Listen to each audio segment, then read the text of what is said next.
Alright, what's up you guys? Welcome to another SHARKNEWZ episode, as today we are continuing the G.I. Joe Classified yearbook with the year of G.I. Joe of 1985. If you haven't seen my previous videos of 1982, 83, and 84, go ahead and check it out on the channel, as I will have a playlist someday in the future.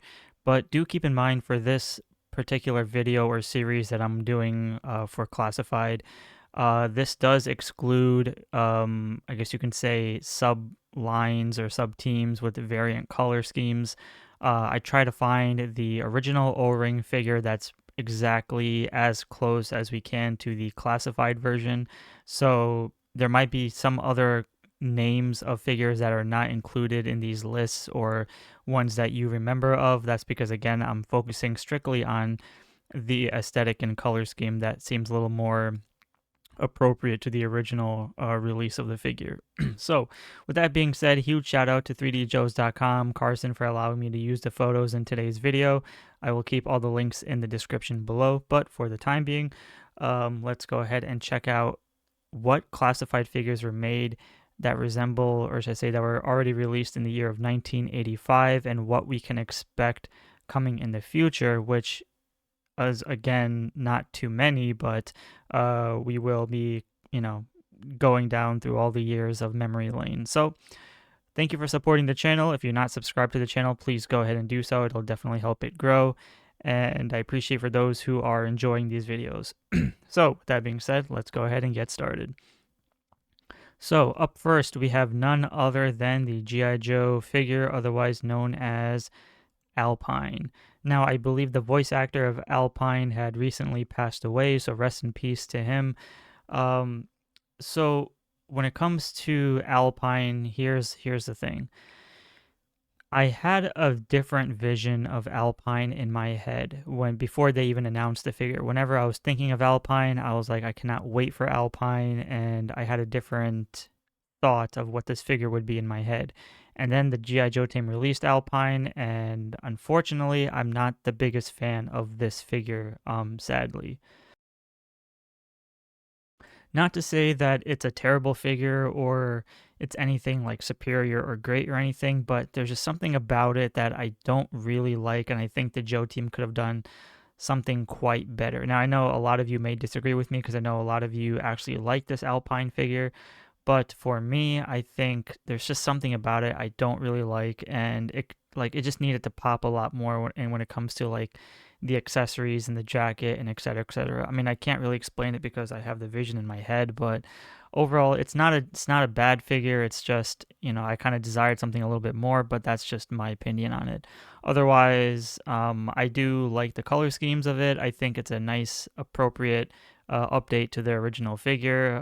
The head sculpt may be a little bit funny here and there because I know a lot of people were kind of making fun of him, even with just the facial expression, but he does come with all the other accessories and stuff, which is not included in here, but for at least the essentials, you can see where the inspirations came from and what they took from it. And otherwise, it's really not a bad figure. It's just I had something different planned in my head. Otherwise, it's a solid release. Can't go wrong with it, and it's as iconic as it gets. So I highly doubt we'll see any retro version of this guy. If they decide to do it, I don't know what they would really do with it, but otherwise, it's a pretty good looking figure. Coming up next, we have a very interesting one, which I've talked about numerous times on the channel, which is Barbecue.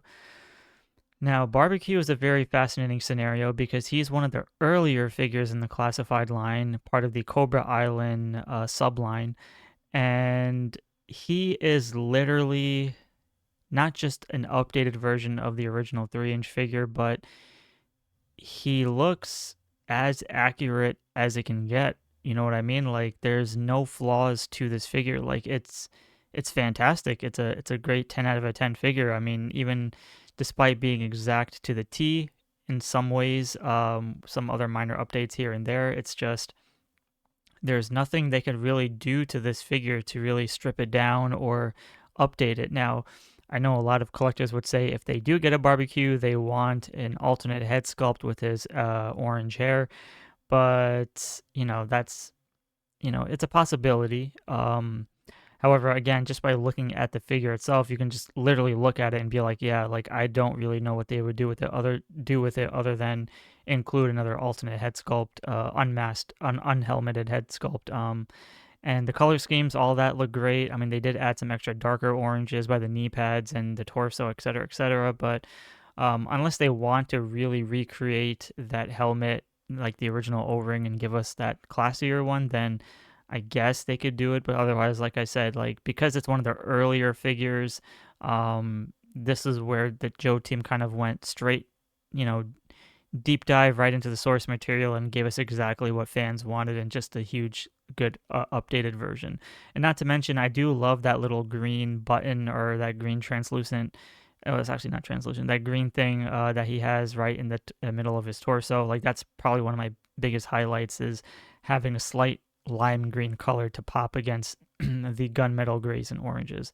Otherwise, this is a fantastic figure. So gotta hand it to the Joe team for doing something pretty great with this one. So will we see Barbecue ever resurface again? Nobody knows, but for now, let's see what happens. Coming up next, we have Bazooka. And unfortunately, Bazooka is not one of my favorite characters in the sense of the classified line, or just in general. I mean, he's a cool character and all, but he just never really, he was just never one of my favorites to begin with. Otherwise, I mean, I don't really have much to say about it other than the jersey looks fine. We can see that they do change the color scheme just a slight bit, where it has the reds aren't as vibrant, but it's fine, and the blues aren't as vibrant, but that's also fine. I don't really like his boots, even though it's probably as accurate as it can get. There's something about it that reminds me of the armored version of classified figures, but the pants are fine, belt's fine, all the accessories are fine. He does come with the helmet and all that other extra. The mustache, facial expression is fine. So yeah, I mean, I give it like an 8.5 out of 10. Really nothing too crazy there. Yeah, I don't think we will see a re-release of this anytime soon unless they decide to pull off like a Storm Shadow scenario of re-releasing him in a retro format with vibrant colors, but otherwise I don't see the need for them to do it by any means. I mean, it's as classic and iconic as it gets, so I guess we will have to see when time tells, but otherwise, just basing off both of these figures, it's a nice, decent update to what we had prior, so not too much to say here other than, yeah, it's fine for what it is. Up next, we have Buzzer. Now, I see where they were going with this figure, and the biggest drawback of this figure is obviously the glasses, which are, like they can be removed and they fall off and they can easily be lost. People have stated that, he looks like Dale from King of the Hill, which is pretty funny. And the O-ring had a bigger, like wider head sculpt, but I mean the head sculpt on the classified one is fine. It's up to you whether or not you like the blues and the beige or the yellows on the torsos, and the boots are fine. So it's a nice, decent update. Really nothing wrong there. I like it for what it is. It's fine, decent update. Yeah, I mean, they pretty much went straight to the T with this one. Again, and plus he is part of the Dreadnoks, so the fact that we have pretty much completed most of the main essential Dreadnoks at this point as of making this video. I don't know what they're going to do with this guy, because we know that he was re-released as the Cold Slither 4-pack, but when it comes to this classic design, this is pretty much as good as it gets at the moment, so maybe vibrant colors in the future, I don't know. Different colored jeans, I don't know, but it's not too much of a deal breaker to be like, oh, we need another version of him. I think this one is as good as it can get, so I like it. It's fine. Coming up next, we have Crimson Guard. Now, Crimson Guard is a great figure in the sense of you can never have too many Crimson Guards, and army build the hell out of these figures. So the one on the left is the original first release of the Crimson Guard with the darker tones, and it's a great figure. There's no denying that. There's nothing wrong with it, so it's fine. Then they re-released the Crimson Guard again as a retro format, which is the one on the right, and this one kind of pays homage to the cartoon, because in the cartoon he had the silver faceplate, So the fact that the retro one pays more homage to the cartoon, and then the one on the left pays more homage to the original O-ring figure, when in reality, the retro one should pay more focus to the one in the middle, and then the one on the left should be more, um, like a slightly different version, if that makes sense. And then maybe if they wanted to, then re-release it again a third time as the cartoon version. But so you can see here, they kind of made a little bit of a sloppier decision with this. However, all that aside, it's still a great looking figure. Both options work. You can't go wrong with having either versions, because again, it's enough subtleties depending on your vibrant choices of red. One's brighter than the other, but again, Crimson Guards, army building, like that's essential for the Cobra line. So nothing wrong with this figure. I mean, it's straight up 10 out of a 10 figure. Fantastic. I love it. And yeah, I mean, it's really good. Can't go wrong with it. And also, you can notice that the retro one also has the silver strap around the right shoulder, but the one on the left has a darker version. So they really played some mixing and matching here, which was, quite interesting in my opinion. So that's cool. All right. Coming up next, we have Crankcase. I don't have too much to say about Crankcase other than this is a welcoming figure. I never owned either version, so I can't really say too much about it other than the one on the left, the classified one that came with the Striker. Well, both do. It's fantastic. It's great.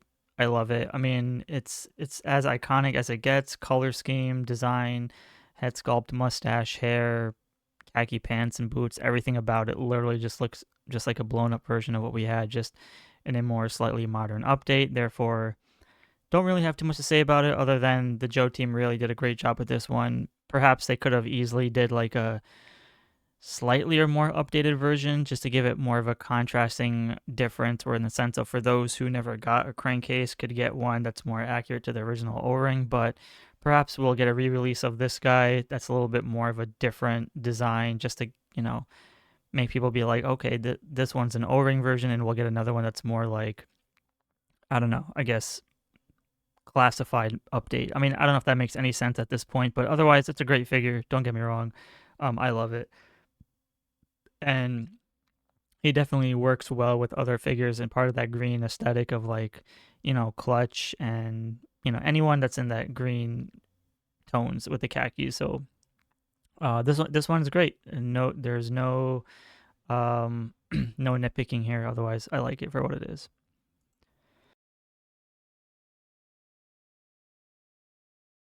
All right, and coming up next, we have none other than Dusty.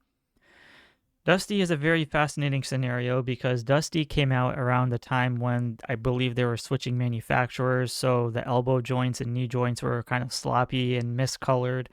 One of the things that fans and collectors were not too happy about were the fact that Dusty came with the the cloth back piece to the helmet, whereas the classified version didn't. Lenny did say in one interview that it was all a cost efficient thing. However, the Desert Scorpion that just released, I believe, has a cloth piece in the back. So will we get a re-release of Dusty?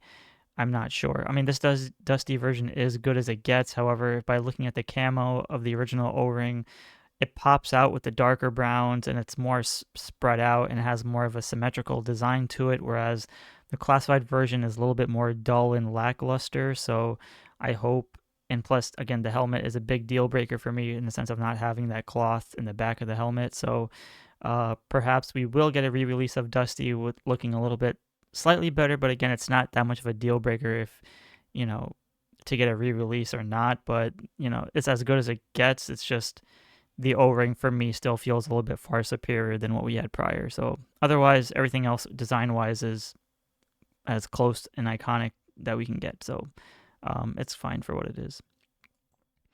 Coming up next, we have the Eels. Now, the Eels is another fascinating scenario because the one on the left is the mainline original release, and the one on the right is the retro Eel.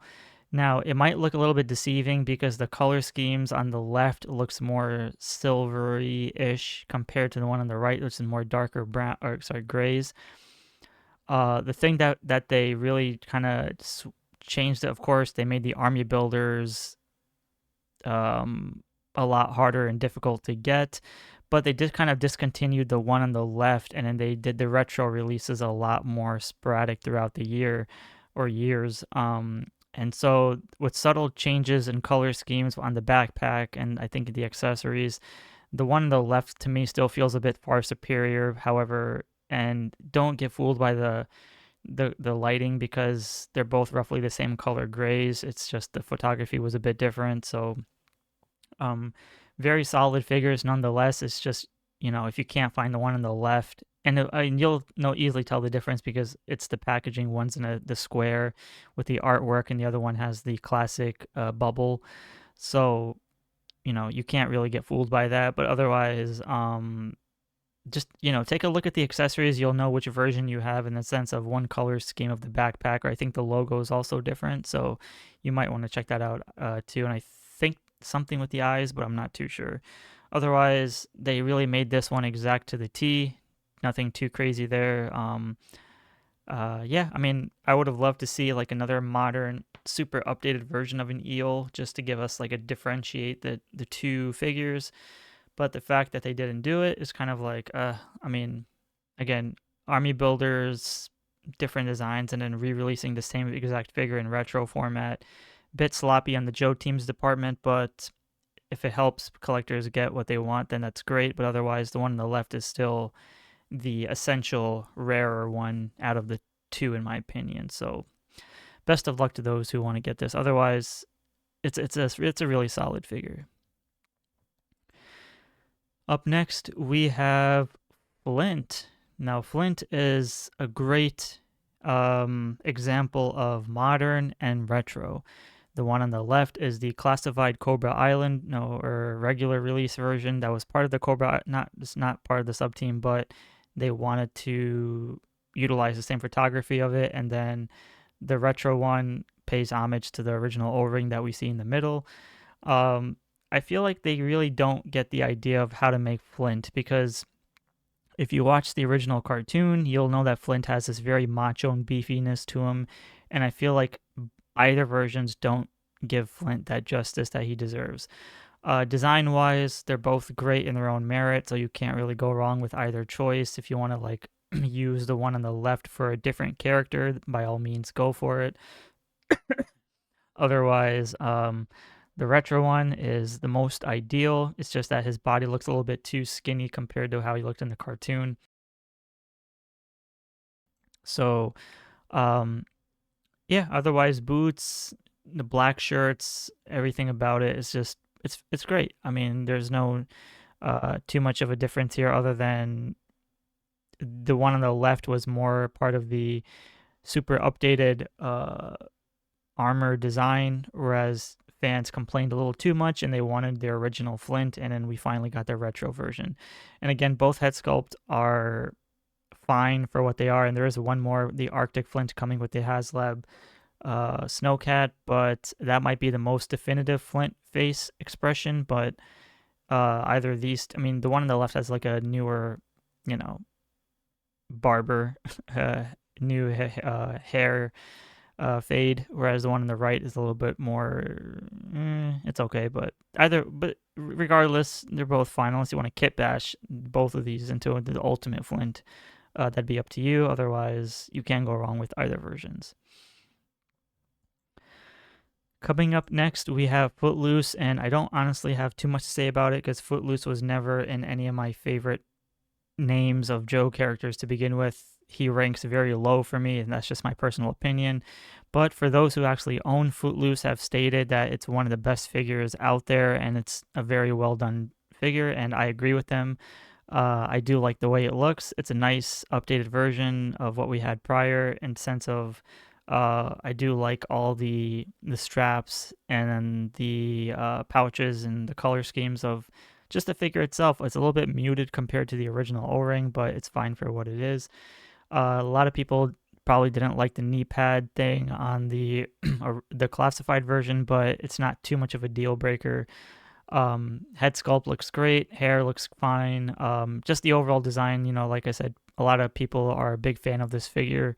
It's probably one of their top 15, top 10 classified figures of the year. So I've heard nothing but positive reviews about it, so that's great. But for me, I don't really care about Footloose, so not really my cup of tea. But it's but just based off the figure or just the look of it, it's awesome.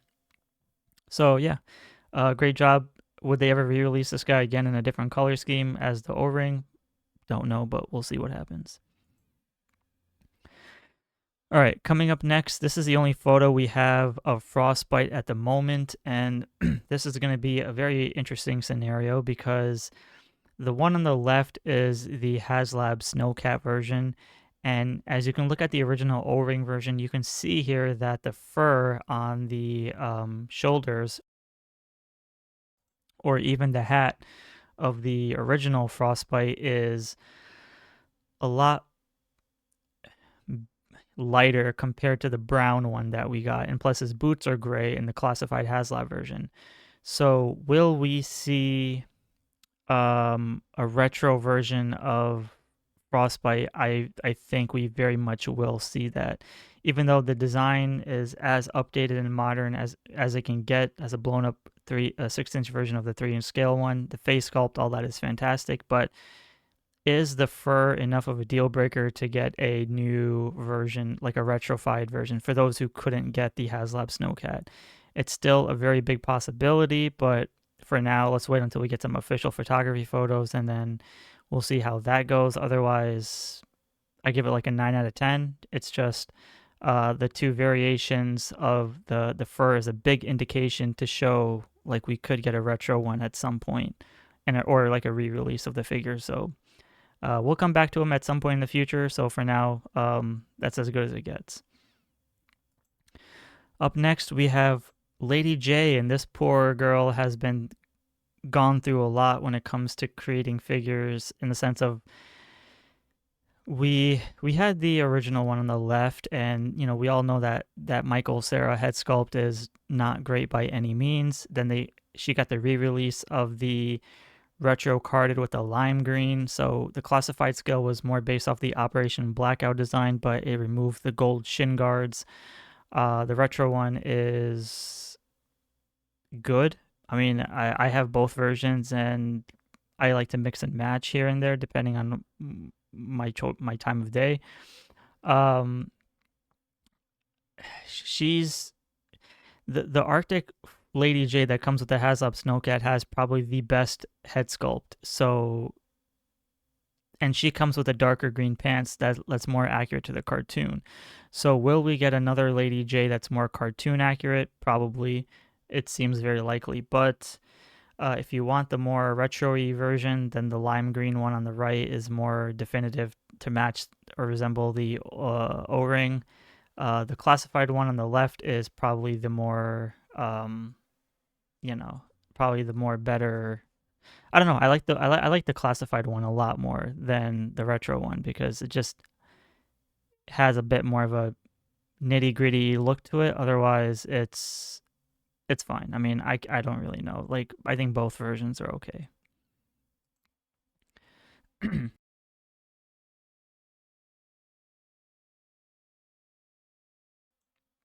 All right. Up next, we have Quick Kick.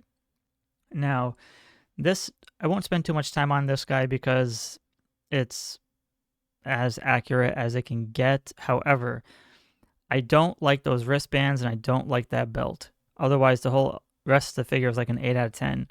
Now, if you look closely, you'll see here that the two pouches on the right of the O-ring are light blue, and his wrist cuffs are black. So is that enough of an indication to say that we will get a re-release, a retro Quick Kick at some point? I don't know. Not that it's much of a deal breaker, but in my personal opinion, I think getting another version of Quick Kick could be on the way, in the sense of I just hate those grays on the belt. It's, It's if they just made a dark blue, I think that would have been great. Otherwise, I see where they were going with it. It's just I don't know. I don't know. It could really just go either way. So I don't know. I mean, it's quick kick. It's a fine figure. I mean, I have it. It's fine. It's just it something about it could have been a little bit better, but we'll see. We'll see. I mean, again, there's not too much to say about it other than people wanted a quick kick, so now we finally got it. Um, but again, are the pouches and the wrist cuffs enough of an incentive for a re-release? I don't think so, but would it be nice to have to be more accurate to the O-ring? Sure. I know there's other variants of quick kick out there, so we'll probably get those before we get this one, but this is as good as it gets. It just, again, I just hate those grays on this figure. It's nasty. All right, up next we have Ripper. Ripper is a decent looking figure. The only difference here is they didn't do like that cut by the torso or the ripped shirt. So I think the classified one is great. It's just that the grenades and the grays that they use on the torso is a bit unappealing to me, but it's still a great sculpt. Don't get me wrong. I can overlook the knee pads and the darker blue jeans. The head sculpt though is a 10 out of a 10. Don't it's a freaking great head sculpt. Um, and I think he does have one gold eye too if you remove the glasses, so that was another incentive to the figure. Otherwise, will we get a more classic Ripper at some point? Sure, like I guess that would be nice. Lighter blue jeans, more ripped shirt to show his belly button if that's something people care about. Otherwise, the tank tee is fine for what it is. Color schemes are great. Head sculpt is again fantastic, and I love it. So this is another interesting scenario, but I guess we'll see. Otherwise, the classified one is definitely definitive for now. Up next, we have Shipwreck, and I was very sad about this figure. I was really anticipating this figure, and unfortunately, it didn't really deliver as much as I wanted it to. Sure, it's as accurate as it can get, but there was just something about it that I didn't really like. It just didn't. Maybe it was the head sculpt, maybe it was the facial expression, or something about it. Otherwise, it's about 99.9% accurate to the original figure. So, um, yeah, it's probably just the head sculpt in my opinion. The shark tattoo is fine. The blue pants or jeans is great. The belt's great. Like everything about it just looks great. I honestly thought they would do some kind of a super duper updated version of Shipwreck. I know there's the other Shipwreck with the blue beanie and then the turtleneck, which will probably be out soon at some point. But for one of my all-time favorite Joe figures, I kind of wanted something a little bit more. Even though again, this is as accurate as it can get. There's just something about it that didn't really deliver for me. So I'm a bit underwhelmed with this figure, but otherwise it's fine. I mean, I have it. It's great. It's just I don't know. So yeah, mixed feelings about it. It's just something about it could have been a little bit better. Maybe you can help me out in the comments below. Up next, we have Snake Eyes. Now, Snake Eyes is a very interesting choice because we have multiple Snake Eyes at this point, and the one that's more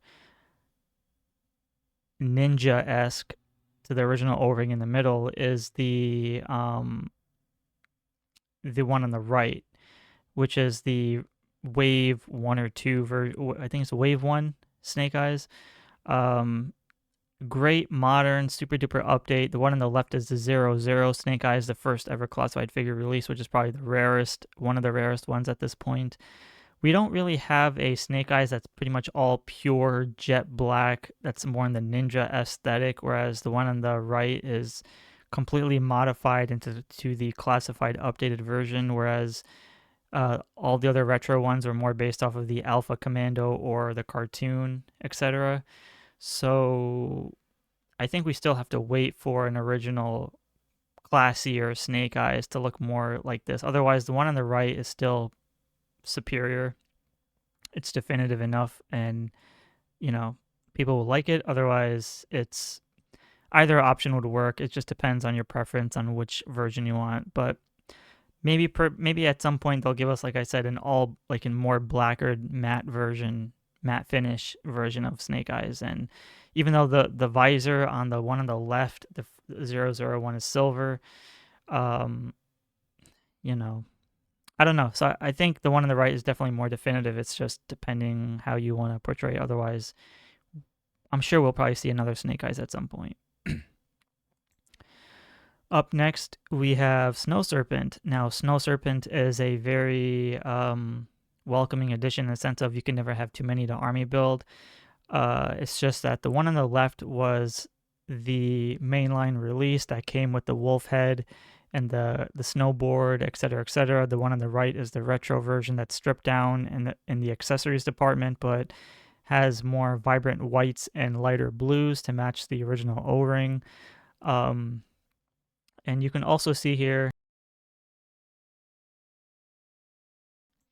that the eyes on both figures are roughly the same of the classified scale one.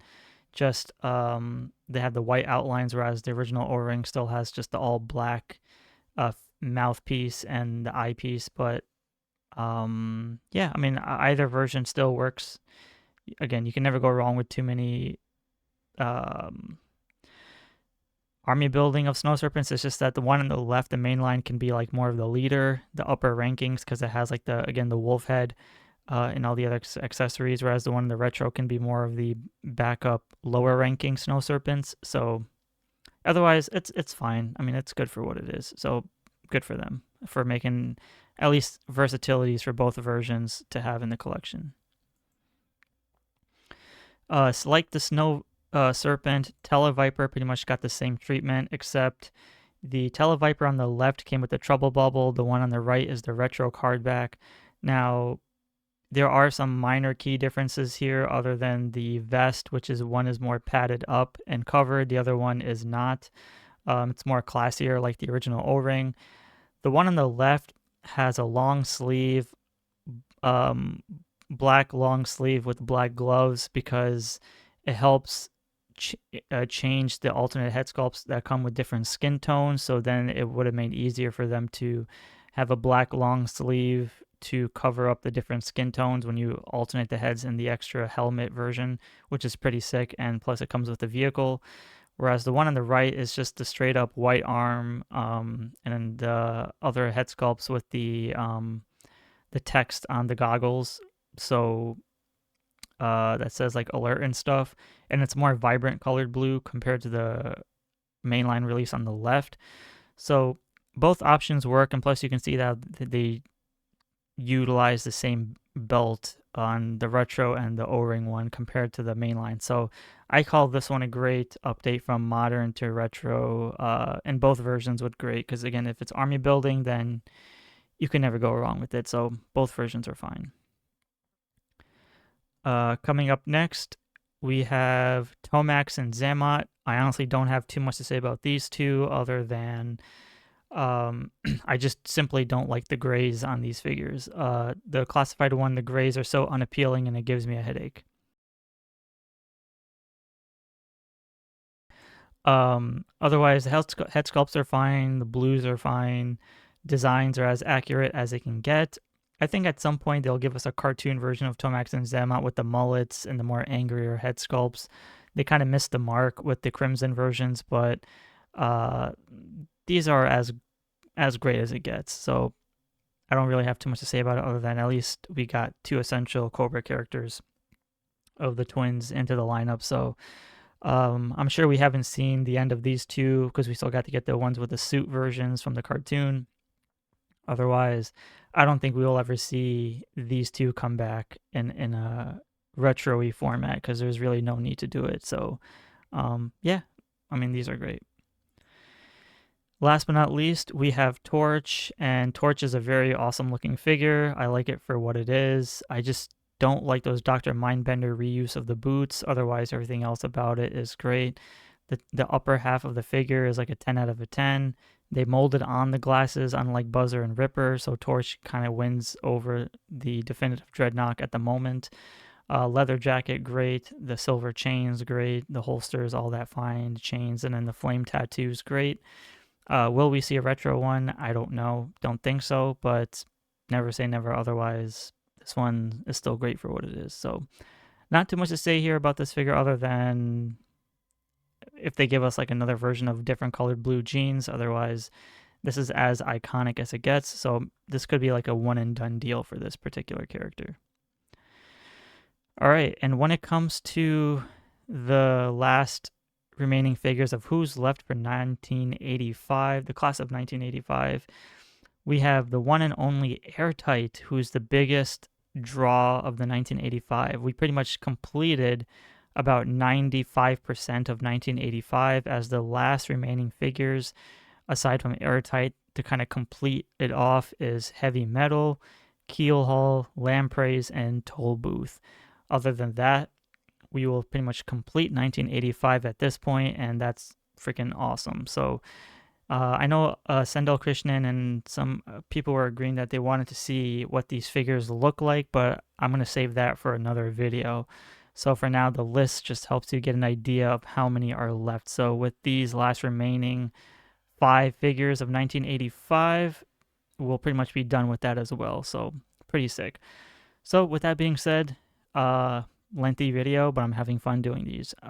Let me know in the comments below what you think figure is great, what you think figure is worse, and which of these 5 are you most anticipating for, aside from Airtight, because we know everyone wants an Airtight. I want to thank you guys all for watching. Thank you for subscribing to the channel, and I'll see you all in the next episode.